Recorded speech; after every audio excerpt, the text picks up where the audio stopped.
Hi, everyone. I'm excited to tell you about what we're doing today. So, I have a good friend. He was a math teacher with me a little while back, and he and I both taught math at the same time. And in addition to teaching, he's also starting his own financial advising firm. And I couldn't be more excited about him. In the first place, because I think he'll be a natural. He's a math teacher. He knows this stuff. But in the second place, because I think right now is a time when a lot of people are going to be needing some really sound financial advice. There's a third reason, though, and the third reason is because this is a guy I know personally and I can trust. So as much as that carries any weight, if you're looking for some financial advice, I'd encourage you to check out Justin's program and his firm. He's looking to help people. He doesn't really have an agenda other than that. Obviously, he's hoping to make a little bit of money, but he wants to do it as fairly as possible. He doesn't make a commission. He'll talk about that a little bit. I also want to mention that in this interview, we tried to come up with a list of what are the most important things that people can do during a downturn. And we had a great conversation about it.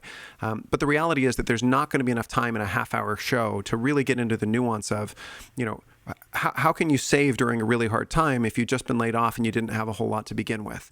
So because of that, I would encourage you, if you haven't already, click over to the Radical Civility Laboratorium. It's a Facebook group where we're discussing these articles. Search for it on Facebook if you need to. And in that group, my hope is that we'll be able to talk a little bit more in depth about what it means right now for a lot of people who are going through a lot of stuff. How can we make this work in a way? What are the financial tips and pieces of advice that are going to make the most sense for somebody during a real severe downturn? Well, I hope you enjoy the interview today. It's one of my first interviews, and I'm really excited about it. So with that, here's my interview with Justin Garritt. I've decided to call it Pandemic Personal Finance. Hi, everybody. Welcome to Radical Civility. My name is Ben Piccini, and I was thinking the other day about, we're going through this crazy crisis, and what good can you do in a crisis like this? I know nothing about epidemiology, but I do know a little bit about personal finance, and I mean a little bit. But I think there are probably a lot of people who are thinking, what should I do with my checkbook right now? What should I do with my home budget? And I don't have all of those answers. In fact, I think a lot of the traditional answers aren't even going to make sense right now. But I have a good friend and a buddy who is currently doing some personal finance. He's just getting his company up and running. And I figured it'd be interesting and hopefully helpful to share some thoughts, some ideas, some conversation about personal, what I'm going to call pandemic personal finance, right? What are you supposed to do in a time like this, given everything that's going on? So you and I met, let's see, it would have been 7 years ago? Yeah, I think it was, Ben. Started working at a school in Baltimore, and we both teach math. So I taught sixth graders, Yep. and my students went up to you in seventh grade. Yep. And it's been a great relationship since. I remember the kids would always tell me, like, no, I can't do that with you, Mr. Piccini. I have to go to Mr. Garrett's class at lunch to do math. And I was like, how does he do that? Like, that's amazing. They want to come to him. And I walked in one day and they were all playing Super Nintendo. That would be why, right? To be fair, you did say you were like, they have to earn it. Like, they have to do math first and then they get to play Super Nintendo. But they were like playing on these old school games. I was like, this is amazing. This is great. Well, I kept thinking, what incentive during lunch that I can get students kind of hooked in that weren't invested in my class yet? And if I brought the modern gaming in, which I know nothing about, they already have that at home. But, when you bring the 1990s old school Super Nintendo, and I also brought Nintendo 64 in, they loved it. So that's fantastic. That's absolutely fantastic. And just to make clear, Justin Garritt was a teacher that always had a Facebook page up and running, always had like social media working, always was trying new things, and is somebody that I had a lot of respect for as a teacher anyway. So I'm excited to have this conversation. All right, why don't we talk about how did you decide to go from teacher? I shouldn't say from, because you're still teaching, but how did you decide to add to your repertoire? I want to be a teacher, but I also want to be a financial advisor. Yeah. When I first started teaching, just like many people just starting their careers, I ran into a financial advisor, in quotes, who sat down and worked with me and sold me not only a financial plan, but also a whole life insurance plan at that time, which is a whole life insurance plan is a plan that I should not have had at 22 when I first started. And so I, about 3 or 4 years later, I realized that this is a financial advisor that probably didn't have my best interest at heart. So I decided that I was going to move on from him, and I started to study. I got really angry about the service that he provided me, and I just started to study the way the financial industry works and the way that different fee structures work. And it got me even more frustrated and angry because I realized that in teachers, so in schools and in hospitals with nurses and in police and fire departments, to me, the most service-oriented folks in America that are incredibly giving, they are typically giving financial advice that they're getting financial advice from so-called advisors that aren't necessarily have their interest aligned. And so I studied the way that the finance situation works. I took finances in my own hands. And then about 3-4 years ago, I started saying, hey, I love this stuff. I took upon myself to work with all of my family members and friends. And I was like, why don't I make this into something where I can work with the people who need the most amount, who give the most. And so I decided I was going to launch Garritt Financial Solutions. I went back to school at Boston University while teaching full time, and ended up finishing my certification. And I launched Garritt Financial Solutions in September. And I have a few clients that are signed on and right in the early stages here. It's really exciting. But I just love serving people who serve, and they deserve somebody who knows the pension, knows the contracts, who knows how to get promotions. And I'm super excited to work with these people. That's fantastic. So you have street cred because you're a math teacher. You have street cred because you've been there, you've been ripped off. And most of all, you have street cred because you said Boston correctly. I heard the accent when it came through, and I was like, all right, this guy knows what he's talking about. So just really quickly. So this, my podcast is like a very wholesome kind of like, if people just do the best they can, things will work out better. I actually want to just hit this point a little bit more on the nose. So a guy walks up to you, sells you whole life insurance. Mm-hmm. Just for our listeners, my 5 listeners, what does that mean? Why is that a bad thing? And what would it have meant if that person had instead said, why don't we actually talk about what would be best for you? Like, give me the nutshell version of that. Sure. So whole life insurance is a very expensive life insurance plan that has high premiums, and it locks you into these premiums between the ages of now and 65.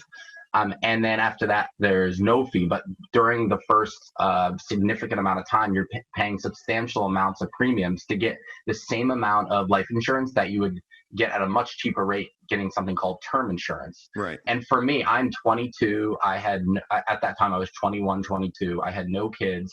I had no house. If I was to pass away at that point, I would have had nobody that needed my money at that point. So for someone to sell me whole life insurance, which is a very high commission product where financial advisors make a lot of money off of selling, it was just not in the best interest of me.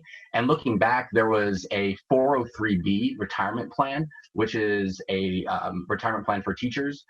And in Baltimore City, there's a Vanguard option, which costs only $5 a month, and I can be invested in low-cost mutual funds. Yep. And if I put the amount of money that I was putting into this whole life plan in that retirement account, my net worth would I'm just guessing my net worth would be over $100,000 more at this time. And it's infuriating that was never even mentioned as an option, because he would not make a single dime off of that.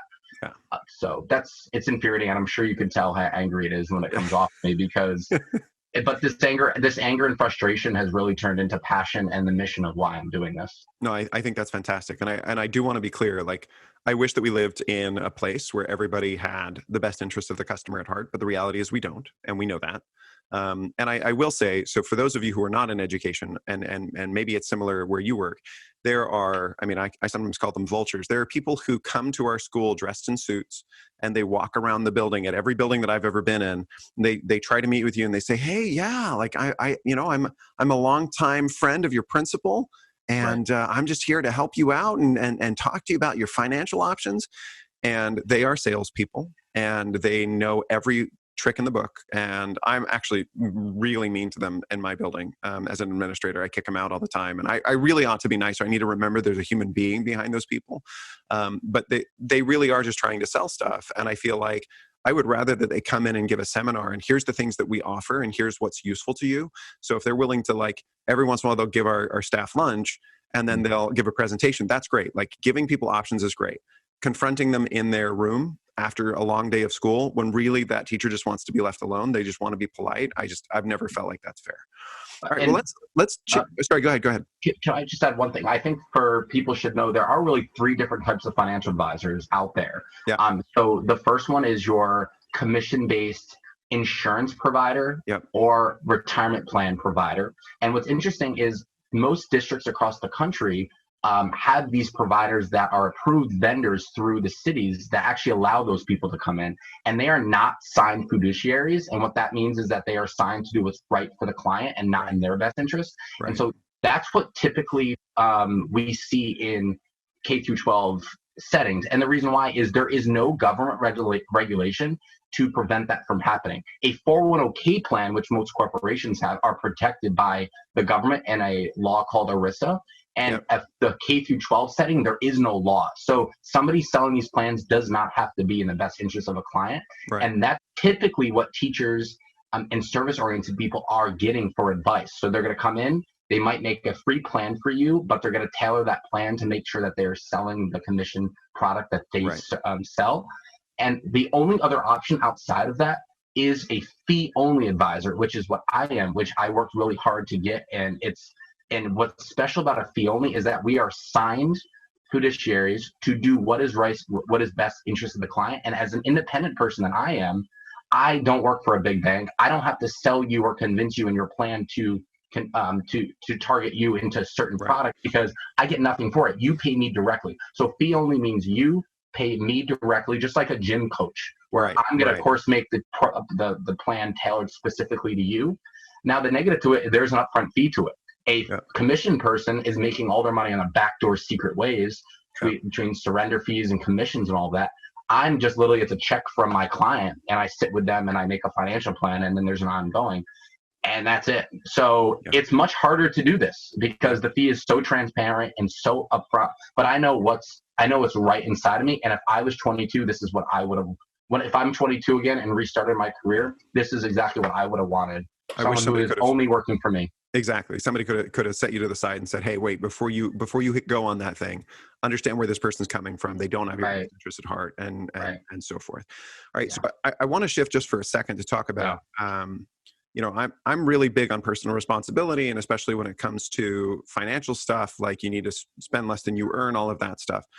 Normally that's, a couple of weeks ago when we started talking about doing an episode, that was where I was thinking this would go. We are now, the Dow yesterday had its worst day in history. I think it dropped 3,000 points. I want to talk just before we get in, the intent here is to be helpful to people. The intent here is not to be judgmental about where people find themselves. The reality is there's a lot of suffering going on, and the economic devastation is going to be real. So I don't want anybody listening to this going, well, that doesn't fit me. That doesn't make sense. I can't do that. That doesn't work. But I think that there are probably a few nuggets of advice that we can give that hopefully will be helpful. But what do you want to say about, if you're going through a hard time, we're trying the best that we can to give some advice, but what other disclaimers would you throw in there? Well, one thing is whenever we talk about finances during a crash like this, it's really important to know that we're going to talk about strategies that's going to increase your income later on. And the bottom line is there are people suffering right now and that are trying to make ends meet. And so when we talk about trying to take advantage of the market going down, I just want to be clear. I recognize there are people who are hurting right now. And, there was one of my favorite movies is The Big Short. And there was this one quote that I like to use, and it says, if we were right, people lose homes, people lose jobs, people lose retirement savings, people lose pensions. What I hate about banking, it reduces people to numbers. So we're going to talk a few minutes about money right now and specifically how we might want to invest more and all of this. But the bottom line is I know and recognize that there are people suffering right now, and my heart goes out to everyone right now who might possibly lose a job right now, or is considering they're not sure if they're going to have a job tomorrow. And so my heart certainly goes out to them. So just some basic spending and saving tips during this time to really think about. I like to work with clients and talk about the magic equation that's so simple, but it means everything. And it's live by the equation: income minus spending equals total savings, right? So whenever we can do two things to get to total savings. We can either increase our income, which might be difficult right now, or we can make our spending go down as low as possible. So right now, because everyone's stuck inside, the one advantage of that is that I hope people are not spending money. Yeah. Right. And it shouldn't, no one I hope feels it's their responsibility necessarily to go out and save the economy by going out to eat right now. And I'm not saying that that's not something you can or cannot do, but if you right now are in a situation where you're not sure you're going to be employed, or if you don't have emergency savings ready to go, this is not a time to give back to the economy at this exact moment. And so that's one thing that I think people should know. I think that's fantastic. Can I jump in on that? Because yeah, please do. I wanted to add. So I don't have a degree in personal finance. I know a little bit about it, but I do have a degree in economics, and I just want to really hit this hard for a second. The number one thing you can do for the economy right now is to stop the spread of the virus, right? Bar none, that is the most important thing you can do for the economy. And second, and I think this is equally important, is to be a wise steward of your own finances. Whatever you can do, you ought to do. And so, like, you going out by yourself and going to restaurants is not going to help them, and B, could imperil your financial situation. The name of the game is wisdom right now, right? You just need to be really wise about what you're doing. The second thing that I wanted to mention, I just listened to this podcast. It's great. It's called Manager Tools, and it's these guys who've been managers and leaders in different Fortune 500 companies for years, and they just give you leadership tricks and tips, and it's great. I highly recommend it. And in there, they actually have a set of what to do when you're a manager and your budget goes down, and they reference something that they call race, don't chase. And I think that this applies to what you're saying. There are businesses that go bankrupt during hard times, and there are businesses that actually can succeed during hard times. And the managers face the same situation in both companies. They see that their revenues are going to drop 4% over the next quarter. And some of the managers will say, okay, I'm going to drop my expenses then by 5%. They are gut checks. These are hard calls. A lot of times they do mean people losing jobs. Like, it is not easy. But they are racing, so it's race versus chase. They are racing ahead of their budget so that when their budget decreases 4%, they're ready at 5%. They even make the point you can make money during a downturn if you can cut expenses sufficiently. Yep. And then there are these other people on the other side who will come to leadership meetings and say, instead of preparing a 4% cut like they were asked, they come with 15 reasons why they shouldn't have to make a 4% cut. Mm-hmm. And their point is, both of these managers will end up cutting the same 4%. It's just that one will also go out of business in the meantime.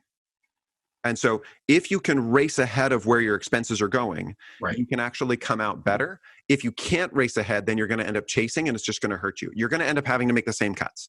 So the more proactive that you can be, the better off you will be.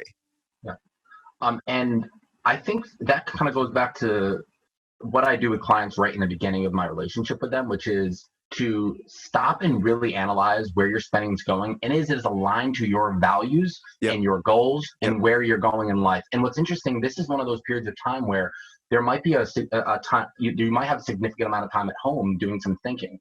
And I hope that people take some time and reflect on where their money's going, and is it bringing them certain happiness? Because while they're home, they're not going to have the opportunity to spend on a lot of things that they normally would be. So if we really bring to the bare bones of what's important, what makes me happy, what makes me tick, and we could nail down on some of those extra things that really don't add to value to your life. Yeah. This is one of those times where we can get rid of the waste in your life, and you might end up ahead that way. Yeah. So for example, I've done this activity a few years ago, and I realized that my car does not bring me any happiness. It allows me to go from point A to point B, and as long as it's reliable and functional, it's not something I want to invest a lot of money in. And so a few years ago, I decided that I was just going to keep my I have a old Honda Accord. It's a 2005, and I hope I run it to the ground. And because I don't need more than that, I don't want a payment on my car payment every month. It's great on gas. And so this is one of those times where we think about, let's really scrape down on what makes me tick and happy, and what can I get rid of that's total waste in my life. Other examples. Fantastic. Yeah, I mean, the car is one of those things that is a monthly payment that attacks you over and over and over again. And unless you are in a financial situation where you have an emergency fund, you should not be owning a fancy, nice car. And if you do already, that's okay. But moving forward in your life, this is one of those things where really reflect, is this something I want to spend 4 or 5? The average car payment's over $500 in the US a month. On top of that, it increases your insurance. So the car is one of my things that it's not an immediate fix, because people are kind of stuck in it at this moment, but it's really a long-term thought process of, is that worth it? And then the second thing is the number two thing that I have when I work with clients is eating out. Yeah. Right. And this is one of those times where I think you'll see, hopefully for people, a reduction in that part of your budget. The typical client I work with, spends between $500 and $1,000 a month on going out to eat. Not only is it less healthy for you, but it's also very expensive. And again, if that adds value to your life, maybe you do it a few times a month, but the getting over $600, $700, $800 up to $1,000 a month in going out to eat is something easily also to really think about. Is this making me tick? Is this making me happy? Because that money going into an investment right now really could make a big difference for you. Well, and I don't think people realize how much, small amounts of saving here and there can add up. Right. Because, my wife, rightly sometimes chides me when we eat out too much. And I think part of the power in, being really careful about meal planning and planning our grocery budget and having we've got enough, thank goodness right now where we can have a meal plan. We know what we're going to eat for the next few days, and it's all stuff that's as cheap as we can find. And it's really straightforward. So I think those are all, really, really good ideas. So if I can summarize, then you're not so much saying you need to spend less, stop being irresponsible. It's more about Marie Kondoing your financial budget, right? It's saying, what if this actually matters to you? What if this actually sparks joy, to steal her phrase? And what if it can you say, you know what, that doesn't matter to me. It's not the most important thing. I can take that money and I can set it to the side and let it generate some income. Yeah, and during normal periods of time when you have ample amount of income coming in, you kind of just get in this habit of spending, and I have it and it's in my account. But this is one of those times where with scarcity, maybe it could come progress for you, because if you get this routine going now, when things do pick up, which I want to shift to eventually with our conversation, is hopefully a downturn in 10 years. But if you already have those values set, I think it really matters. It's kind of like the same philosophy as you get a raise in your job. What do you do with it? Do you spend more money? Do you get a nicer car, a nicer house? Or do you say, okay, I want to plan for the future and take that extra $500 a year and dump it into your retirement account? Because that's where the magic happens. So I remember a professor of mine telling me that he was financially independent, and everyone kind of laughed, and they said, "Oh, so you're rich?" And he said, "No, financially independent means I can do what I want. When I want. When I want." Right, exactly. I mean, and it's this wonderful feeling of I am not constrained by a job, right? And he had gotten there by being very careful, by making some investments, the same kinds of things you're talking about, and he was very, very happy. And he said, it is better to be financially independent than it is to be wealthy. Absolutely. And the other thing that I'll just throw in there real quick is the number of people that I know who say that they love being, the number of people who I see who are making entirely too much money. I want to stop for a second. What you just said, I think really, really resonates to me, because I've seen people who are making six-figure incomes who are still not able to save. Right? And so if somebody's listening to this and saying, look, I don't have a good job, it's not working well for me, that might be different. Okay. If you're really in dire financial straits, please understand, if you're making $0, it's hard to save for a rainy day. I respect that. Right. But there are people out there who are making a significant amount of money that just aren't making the hard call intentionally. And then when something like this does happen, they don't have a reserve built up. They don't have something that they can rely on. Really quickly, go ahead. It's really interesting because people think the more money they make, typically the more wealthy somebody is. And it's not true. It's all about that magic equation. It's income minus expenses equals savings. And it doesn't matter someone making $300,000 if they're spending $250,000. I'm going to win every time under my teacher salary because my savings is extremely high because I don't spend a lot of money. And so it's only the gap you form with that equation. That is the secret. You could be A-Rod making $13 million as a baseball player, but spending $12.9 million, or spending $14 million. It doesn't matter. That gap is the secret. Yep. And you can do it two ways. You can increase income, which again, right now I know is difficult, but in normal times, that's a chance, whether it's a side hustle or whether it's asking you're, getting a promotion at work, or it's looking at your spending, what's important, what can I knock down, and what's still going to bring me happiness. But it's, so I want to still keep those things, but what is not that I can knock down? And typically it's car and eating out. And those are so two things. Because they're kind of the thoughtless things. So really quickly, I used to teach my kids at KIPP, actually, the school that I worked at, and none of my opinions expressed today are the opinions of my former employer, just to clarify that. But I used to tell them the story of Allen Iverson, who, he's the practice guy, and we did a training on that while we were there. but apparently he has it set up. He got his financial situation set up so he gets a check at the beginning of the year for a certain amount of his like endorsements and money and whatnot. And he has the problem that he keeps running through it in the first couple of months of the year. And then for the rest of the year, he's out of money. And so I tell this to the kids. I'm like, he is a fabulously wealthy, one of the most raw, talented basketball players in all of history. He's made plenty of money. Again, it's about discipline. It's about restraint. It's about the magic equation, as you say. So I think that's a really great lesson for people. Go ahead. What I do think for when you talk about like the reason for saving and what it really matters. So I just ran a quick calculation. If you, let's say, took your car payment from $500 and you knocked $200 off it, or if you were spending $600 or $500 or $400 a month on food, you knocked down $200 of it. You took that $200 and you threw it into your retirement account. If that made roughly on average, market moves 7 to 8%. I'm going to do the 8% calculation. That $200 every single month for 20 years would bring you roughly $90,000. All right. So when we talk about what that matters, and then if we go even farther and do that for 30 years, you're talking about roughly $227,000. And so the power of compounding interest and working for you, the small little changes you can make where you can throw money into some of these retirement buckets, it really, really compounds and matters. Right. And that's where you start having wealth built for you. Yeah. So. I think that's incredible. And I was hoping that you would mention compound interest because I think that's important. Let's talk about stocks because I think everybody is looking at their 401ks right now. Yeah. Everyone is looking at their mutual funds. I'm scared. Frankly, I'm seeing more years before retirement. I'm seeing, a lot more saving for college. I'm going to have to work harder, all of which I'm willing to do. And again, I want to be clear. There are folks who were already hand to mouth, and I'm not trying to make light of their situation. But for those of us who were trying to save, should you pull out everything and try and put it in cash? Yeah. And I have my own opinions on this. But what is your quick take? So the number one skill set of a good investor is be able to take their emotions and keep them strong during these times. And so when you think about the top investors in the world, you read every book out there. All of the people that have done most successful in investing, they all talk about this temperament and you being able to stay calm and collective when the storms get rough. And so when we talk about Warren Buffett or we talk about Jack Bogle, who founded Vanguard, every single one will talk about these times when everyone thought the world was going to end.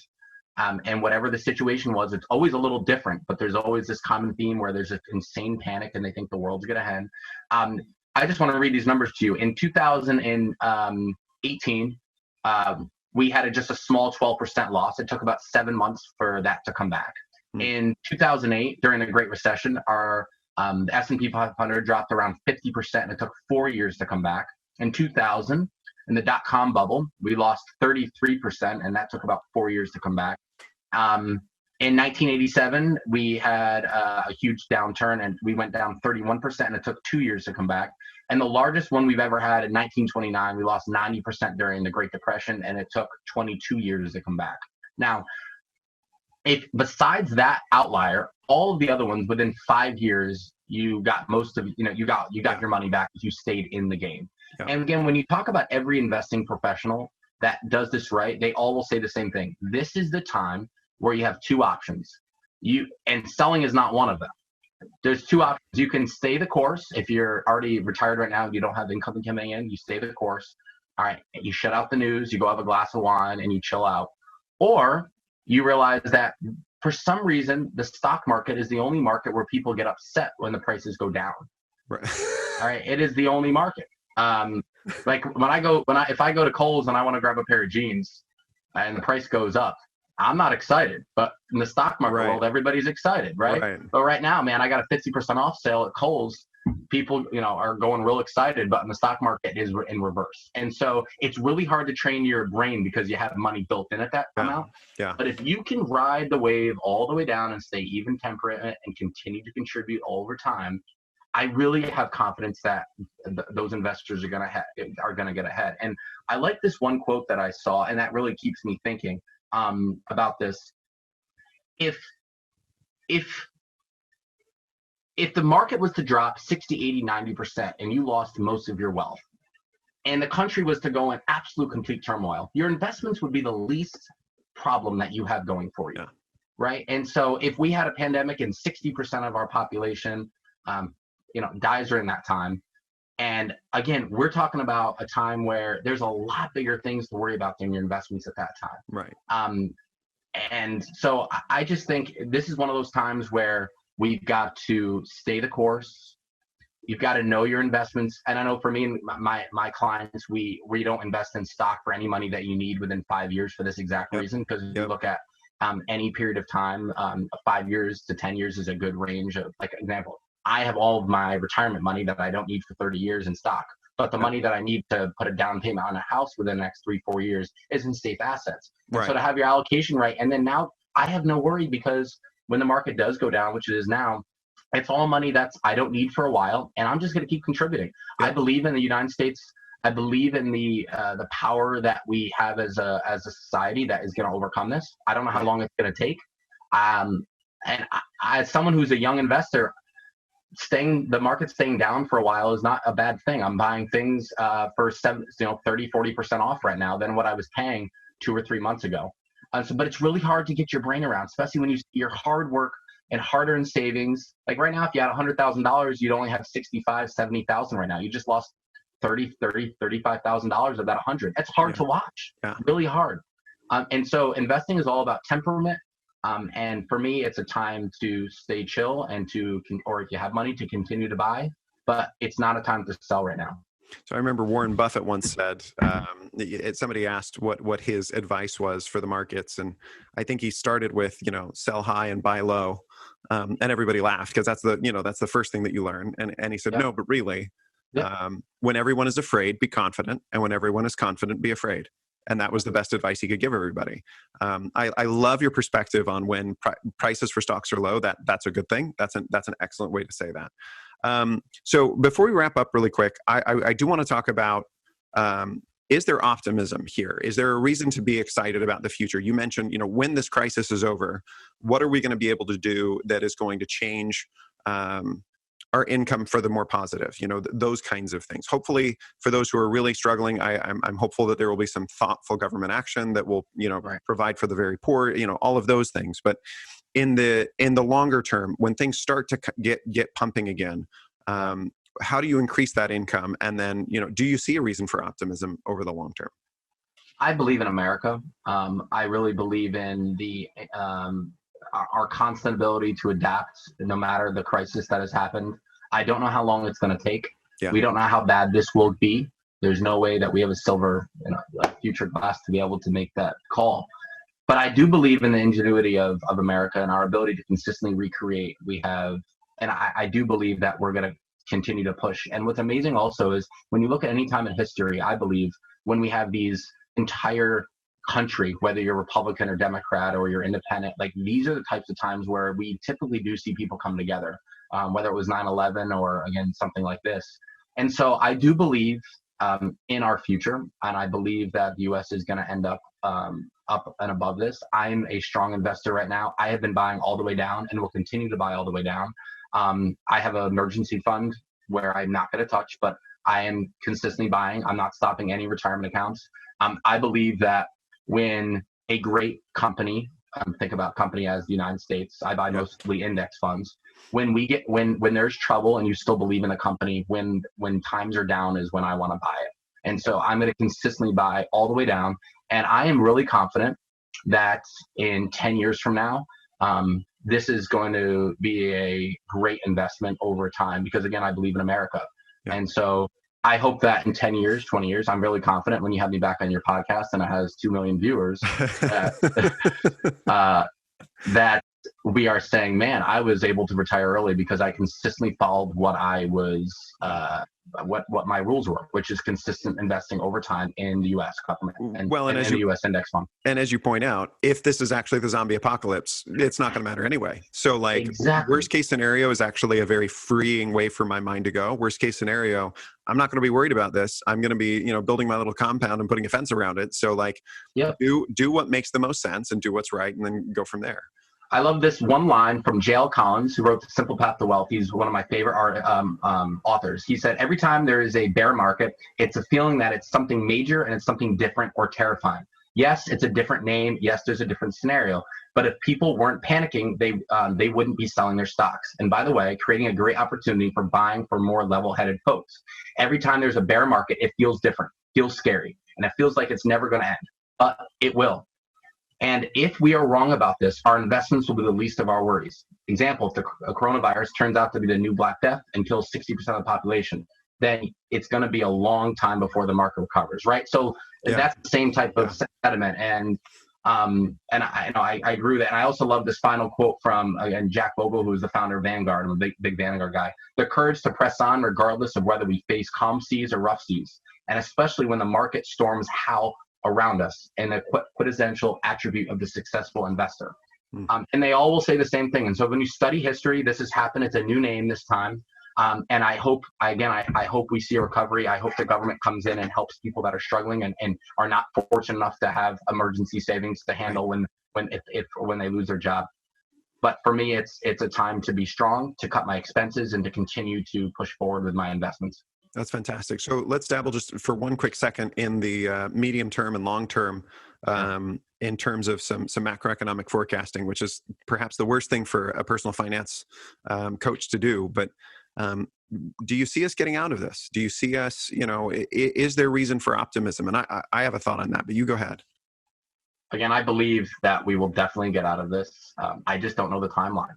I don't know how bad it's going to get. But I do believe, I really do believe that there will be a time where the sun will be shining again, and the seas will be much calmer. But I don't know how long. I don't know. The only thing that comes to my mind is, this happened. This was I'm trying to think of how to say this. This is all. I don't want to say it's a one-time event because we don't even know if it will be that. But what we do know is that this was not anybody's fault in terms of that.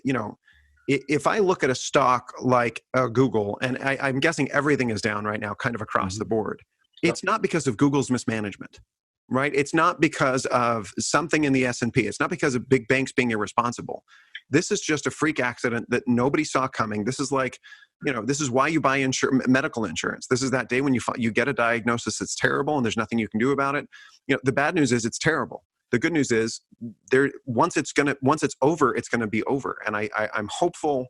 We'll have to wait and see how things play out. But I have my fingers very, very crossed that I completely agree with you. I think that the answer to this is going to be to help people survive, to help people get through this okay, to take prudent action, to have a lot of ingenuity around. Nothing gets me more excited than to see entrepreneurs saying, I've got a new way to test. It's going to get so many more people tested so much more quickly. Nothing gets me more excited than seeing all the labs that are working on the vaccine that are making breakthroughs. I have a friend who works at Google. He was talking about all the data that they are using and big data and AI and all these terms that I barely know what they mean, and how they're bringing them to bear on these really, really complicated questions. And so I think that this is informed optimism, right? This is that there's a track record here of us solving hard problems, and it's also just a lot more pleasant than despair. So I think this is the right way to go. Well, this has been great. Why don't you tell me real quick, how can people reach you if they want to know more? What's your website, email, Facebook? What's the best way to get in contact with you? So as I said in the beginning of the podcast, I'm a fee-only advisor. I work in Maryland, but I work with people all over the country. Specifically, I work with service-oriented folks, so educators, first care responders, and healthcare professionals. My website is Garritt, Garritt, financialsolutions.com. And I'm also on Facebook. If people have any questions or want to message me, I would love to hear their thoughts. But I really appreciate you having me on, Ben. We haven't seen each other in a few years, but we miss you over at school. The kids miss you. And you know what everyone would always say about you is you are who you are all the time. And the kids love The kids loved it, and you attracted a lot of students that maybe didn't fit the normal mold in school, and they just grabbed hold of you. And I watched it all the time.